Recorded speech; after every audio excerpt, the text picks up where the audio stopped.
d'une vallée. Ils ne pensent tous qu'à rigoler.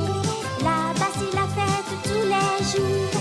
Ils sont tous débordants d'amour. V'là les moumines, v'là les moumines. Ils parlent le langage des fleurs et ils n'écoutent que leur cœur.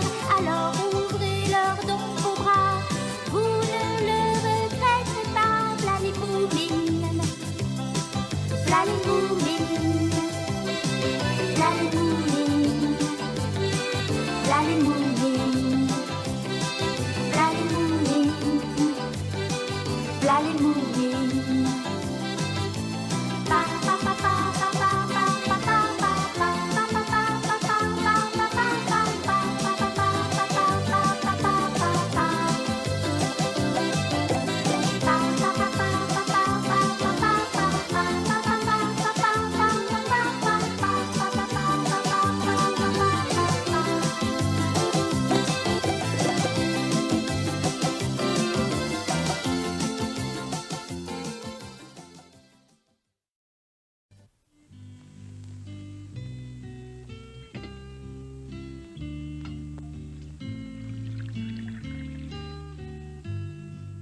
Un jour d'été, Papa Moumine attrapa un gros rhume.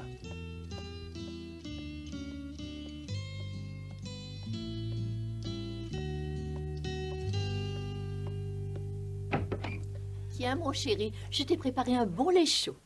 Est-ce que ça va un peu mieux maintenant? Oh, je me sens plus mal. En tout cas, ta température est normale. C'est déjà une bonne chose. Bois vite ton lait avant qu'il ne refroidisse, ça te fera du bien. Ben, j'espère.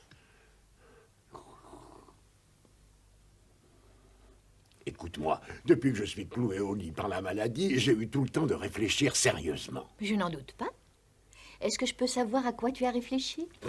À des choses très graves et essentiellement à toi et à notre petit Moumine. Je me suis dit que si jamais je venais à disparaître, aucun de vous deux ne saurait rien des extraordinaires aventures de ma jeunesse. Mais bien sûr que si. Il suffirait qu'on lise tes mémoires pour les connaître.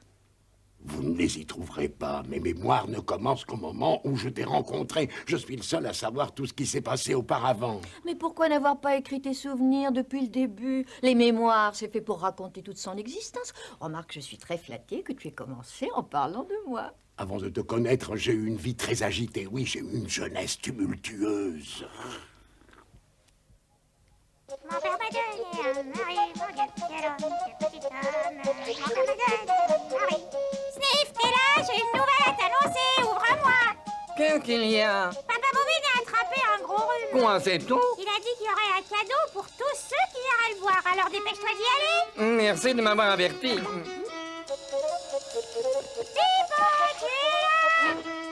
Entre, Jolimi. Comment va Papa Moumine? Il se porte beaucoup mieux. Est-ce que la fièvre est tombée? Ah oui, seulement il paraît qu'il est très fâché contre toi parce que tu lui as pas rendu visite. Vraiment? À ta place, j'irai immédiatement. Vous savez ce que m'a dit Jolimi? Elle m'a dit que vous aviez un cadeau pour moi. Et aussi que vous étiez en colère contre moi. Tu étais supposé leur dire tout simplement de venir. C'est ce que j'ai fait, mais j'en ai rajouté un petit peu. Vous connaissez tous Papa Moumine, n'est-ce pas? Quand il tombe malade, c'est toujours terrible. Enfin bref, cette fois il a décidé de vous raconter ses souvenirs de jeunesse. Chouette, tu sais, j'ai toujours rêvé de tout savoir sur ton passé. Sais-tu, mon garçon, que lorsque j'avais ton âge, j'étais exactement comme toi. Et que ce qui est plus étrange encore, c'est que j'avais aussi des amis. Des amis qui étaient exactement pareils à Sniff et à Pipo. Vous ne connaissiez personne qui était exactement comme moi? Oh, mais bien sûr que si, sauf qu'elle n'était pas aussi ravissante que toi. Oh, vous me faites rougir. Et maintenant, je vais vous raconter l'histoire de ma vie depuis le tout début. Tout a commencé un soir d'automne par un temps froid et humide devant un orphelinat à l'entrée duquel quelqu'un avait déposé un mystérieux sac en papier.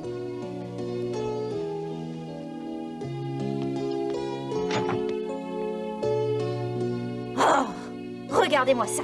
Les gens sont d'une désinvolture. Laissez traîner des papiers devant ma porte. La directrice, qui ressemblait curieusement à Mademoiselle Filiforme, ramassa le sac en papier. Oh!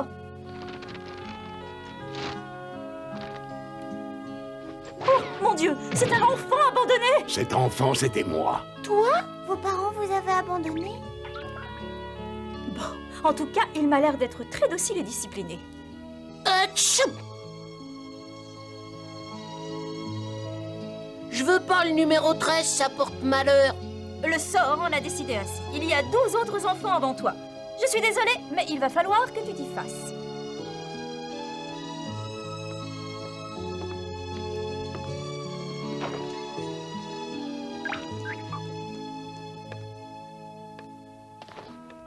Vilain garnement, tu as encore mouillé ton lit. Je vous demande pardon, j'ai pas fait exprès. Tu me donnes 2 fois plus de travail que tous les autres réunis. Je vous jure que c'est pas ma faute, j'ai rêvé que j'étais aux toilettes et quand je me suis réveillée, j'étais complètement mouillée. Que ça ne se reproduise plus, tu as compris? Vous connaissez le règlement. Quand je passe devant vous, vous devez me saluer en levant la queue à un angle de 45 degrés. Compris? Alors, allez-y. Qu'est-ce que c'est que ça? Je n'ai pas demandé un angle de 90 degrés. Pourquoi vous voulez à tout prix un angle de 45 degrés? Parce que j'ai décidé que ce serait 45 degrés et pas 90. Je suis la directrice et tu dois m'obéir. Ce n'est pas toi qui changeras le règlement. Je compris par la suite que la directrice de l'orphelinat avait horreur qu'on lui pose des questions. À quelque temps de là, par un froid matin d'hiver, je sortis en cachette pour aller au bord de l'eau, ce qui était formellement interdit.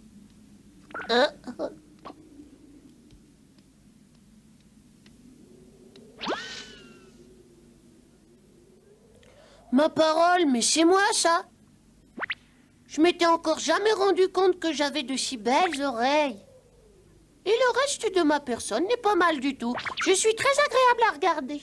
Je suis plutôt dodue, mais je suis très souple. Mes jambes sont peut-être un petit peu trop courtes, mais c'est pas grave. Ça peut s'arranger. Si je fais de la marche et suffisamment d'exercice, elles vont grandir.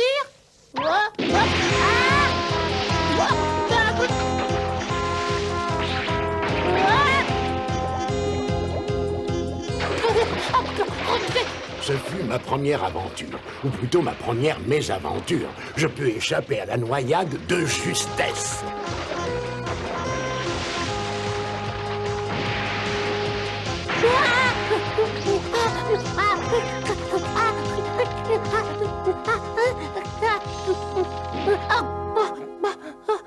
Je suis sain et sauf.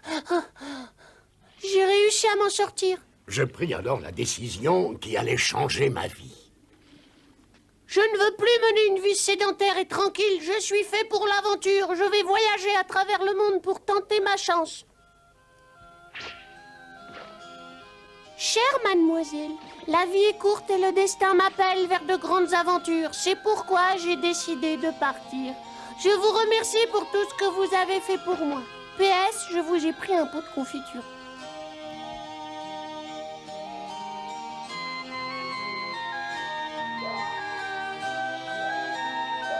J'aurais peut-être dû attendre le jour pour partir.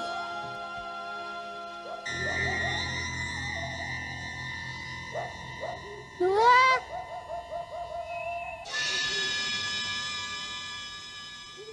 Oh, c'est rien. Si je ferme les yeux, j'aurais plus peur. Alors je les ferme.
matin.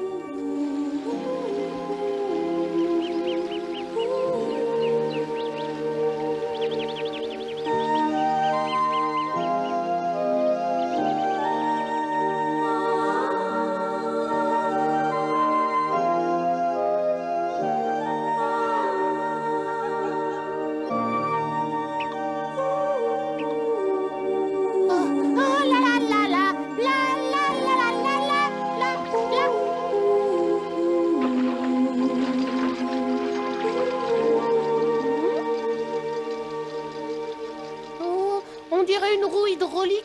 Je me demande qui a fabriqué ça. Non, c'est pas une roue hydraulique. Hein?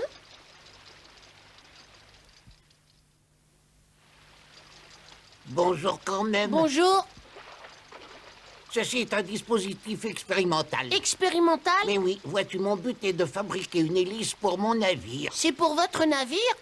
Vous voulez dire que vous avez construit un bateau? C'est exact, et il est presque terminé. Il ne reste plus qu'à le peindre. Bientôt, il sera fin, prêt pour naviguer sur les vastes océans. Oh, un vrai navire.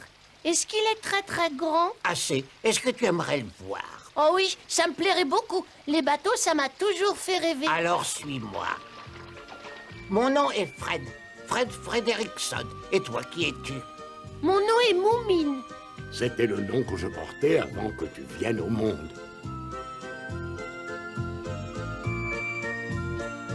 Le voilà. Oh, comme il est grand. Vous devez être fier d'avoir construit un si beau navire. J'ai hâte de le voir prendre la mer. Est-ce que tu seras là pour le lancement? Oh oui, certainement. Je n'ai jamais assisté à une cérémonie de lancement. Je voudrais pas manquer ça, hein? Tu vas voir, c'est merveilleux. Où est passé Schnock? Je ne le vois pas. J'avais demandé à ce paresseux de peindre le navire. Décidément, on ne peut pas lui faire confiance. Schnock, où est-ce que tu te caches? Je suis là. J'étais allé chercher de la peinture pour terminer. J'ai bien avancé le travail, vous savez. Il faut que tu te dépêches de terminer. Le jeune Moumine que voilà aimerait assister au lancement avant de poursuivre son voyage. Moumine, je te présente Schnock. Ravi de vous connaître, monsieur Schnock. Enchanté de faire ta connaissance. Ne t'inquiète pas, je vais vite finir de peindre le navire. Tu sais, Sniff, ce monsieur Schnock était comme toi. Il ne te ressemblait pas physiquement, mais il était exactement comme toi. Ça, c'est le pan supérieur. C'est d'ici qu'on gouverne le navire. Regardez, il y a quelqu'un. J'aurais dû m'y attendre. Dis donc, tu ne sais pas lire? Il est écrit défense d'entrée. Alors sors de là. Je faisais un petit somme, quoi. Ce curieux personnage était comme toi, Pipo. Il était aussi décontracté que toi. Il avait tout à fait ton allure. À propos, comment s'appelle votre navire? Il s'appelle l'Orchestre Marin. Est-ce qu'il fait de la musique quand il navigue? Bien sûr que non, je l'ai baptisé ainsi parce que je voulais qu'il porte un nom très poétique. C'est bien plus joli que l'intrépide ou un nom de ce genre-là. Comment vous allez faire pour amener votre navire jusqu'à la rivière, hein? Il a raison. Comment est-ce qu'on va le déplacer? Vous le savez?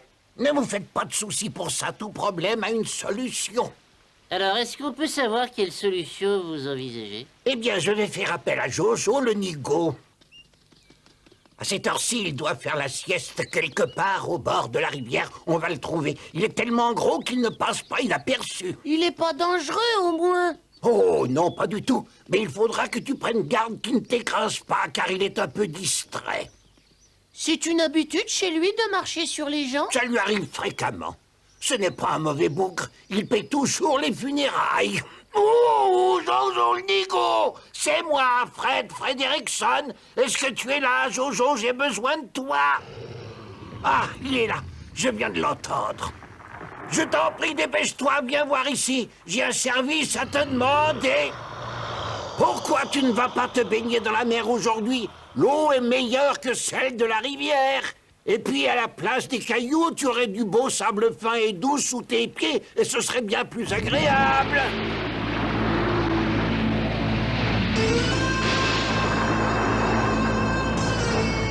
Je savais bien qu'il était là.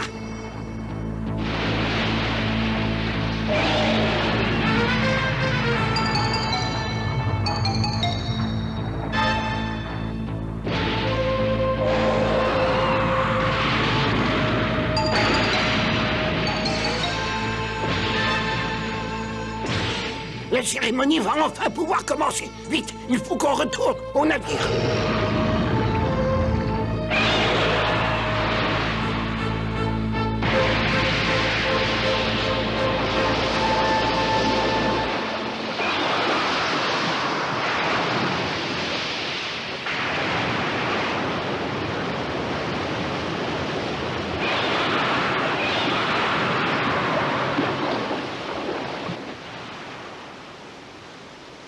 On va pouvoir lever l'ancre et larguer les amarres. Tous à vos postes, attention, nous allons mettre les machines en route. Attention, ça y est, ça tourne. Préparez-vous pour le départ.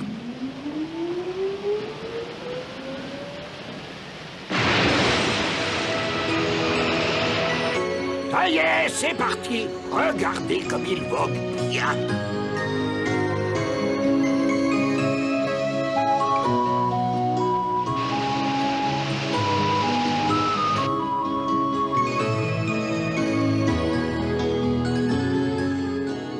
Regardez, Jojo le Nigo est toujours là. Il nous barre la route. S'il ne bouge pas de là, nous risquons de nous écraser contre lui. Ce n'est qu'un obstacle, il suffit de le contourner. Et qu'est-ce qu'il y a de l'autre côté de cet obstacle? L'océan. Nous allons quitter la rivière pour aller vers le grand large et vers de nouveaux horizons. Quelle aventure, c'est fantastique! Oh, hé, Jojo le Nigo, ça ne t'ennuierait pas de t'écarter un petit peu? Laisse-nous passer.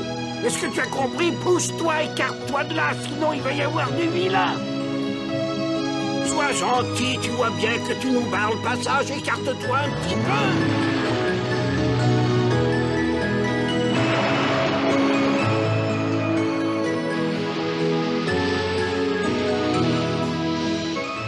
Il n'est pas méchant, il suffit de savoir lui parler. Est-ce que tu es content, Moumine? Voilà une aventure qui te laissera un merveilleux souvenir. Oh, attendez-moi. Oh, ne partez pas sans moi. Sapristi, si je ne me trompe, c'est la voix de Schnock. Mais dans quel pétrin s'est-il encore fourré, celui-là? Tiens bon, Schnock, on va te repêcher. Courage, surtout, pas de panique. Faites vite. D'abord, tout ça, c'est à cause de vous. Vous êtes partis sans me prévenir. Bon, accroche-toi bien. Je vais essayer de te récupérer au lasso.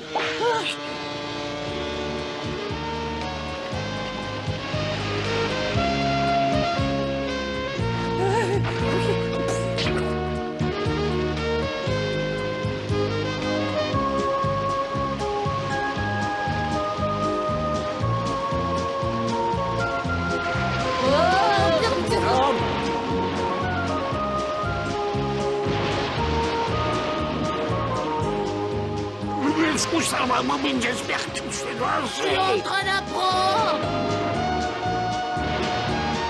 Ça y est, on est passé. Nous avons victorieusement franchi l'obstacle. Youpi! On est passé, on est passé, on est passé.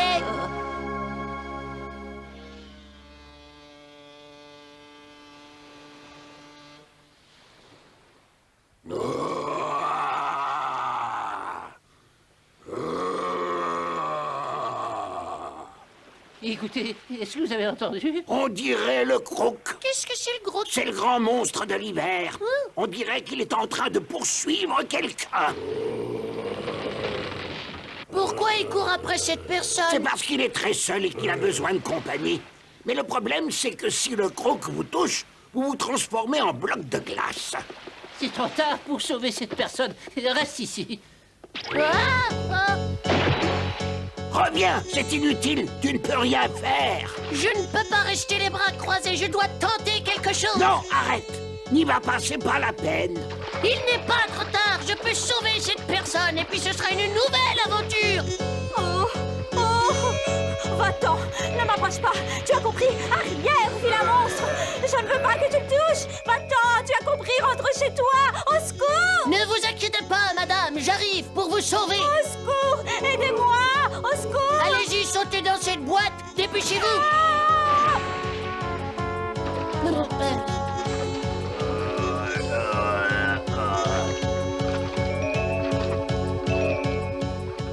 Ce fut ma troisième grande aventure, et la première comme sauveteur. Je dois dire que j'étais très fier d'avoir réussi tout seul à sauver une vie humaine. Quel courage, bravo. J'aimerais devenir un grand héros comme toi, tu sais. Allez, continuez votre histoire. Qui était cette personne et qu'est-ce qu'elle est devenue après? Quand je vous dirai l'identité de cette personne, vous n'en reviendrez pas. Je parie que c'était quelqu'un que vous connaissiez. Ça arrive tout le temps dans les histoires. Il s'agissait de la directrice. De l'orphelinat? Oui, elle était partie à ma recherche lorsqu'elle avait rencontré le Groc. Oh quoi? Mais c'est le numéro 13. C'est bien toi, n'est-ce pas? Oh mon Dieu, c'est la directrice. Si j'avais su, j'aurais pas bougé. Oui, c'est moi, mademoiselle. Tu n'as rien à regretter, mon petit. Tu t'es conduit comme un héros. Regardez-moi se laisser aller. Tenez-vous bien. Oh, Qui sont ces grossiers individus? Voilà de bien mauvaises fréquentations. Ces gens sont mes nouveaux amis, mademoiselle. Ils n'ont pas l'air d'avoir beaucoup d'éducation, mais je suis prête à m'occuper d'eux s'ils le désirent. Excusez-moi, hein, mais j'ai pas terminé mon travail. Je dois vous laisser. Bah, ce que j'ai à faire. Revenez immédiatement, vous entendez? Je vais vous apprendre la discipline. Pour commencer, vous allez vous mettre en rang 2 par 2 et par ordre de grandeur. Les petits devant, les grands derrière. Allez, obéissez! Maintenant, je sais pourquoi Papa Moumine voulait sauter ce passage. Tu aurais dû regarder qui tu allais sauver avant de te jeter à la mer. C'est vrai, mais je serais quand même allé à son secours. Et je suppose qu'elle aurait sûrement été aussi désagréable. Mon pauvre chéri, tu as eu une enfance bien difficile. Oh, ça aurait pu être pire, tu sais. C'est vrai que la vie à l'orphelinat n'était pas gaie, ça je suis d'accord. Mais la deuxième partie de ma vie valait vraiment la peine d'être vécue. Je garde de cette époque de merveilleux souvenirs que je vous raconterai plus tard. Comme tous les bons narrateurs, Papa Moumine savait tenir ses auditeurs en haleine. Aussi, devrons-nous attendre avant de connaître la suite de ses aventures.